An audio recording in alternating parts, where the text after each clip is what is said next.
حضور صلی اللہ علیہ وآلہ وسلم کی وصال کا وقت قریب آیا تو آپ صلی اللہ علیہ وآلہ وسلم نے حضرت عزرائیل علیہ السلام سے فرمایا، کیا میری امت کو موت کی تکلیف برداشت کرنی پڑے گی؟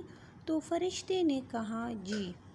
آپ صلی اللہ علیہ وسلم کی آنکھوں مبارک سے آنسو جاری ہو گئے تو اللہ تعالیٰ نے فرمایا، اے محمد صلی اللہ علیہ وسلم، آپ کی امت اگر ہر نماز کے بعد آیت الکرسی پڑھے گی تو موت کے وقت اس کا ایک پاؤں دنیا میں ہوگا اور دوسرا جنت میں۔ اگر توفیق ہے تو سب کو بتائے۔ اگر کسی ایک نے بھی عمل کر لیا تو آپ کے لیے صدقہ جاریہ ہے۔ روزانہ 11 مرتبہ اسم یا متکبر پڑھ کر اپنے بچوں پر دم کر دیا کریں، اس سے انشاءاللہ بچوں میں نیک خصلتیں پروان چڑھیں گی۔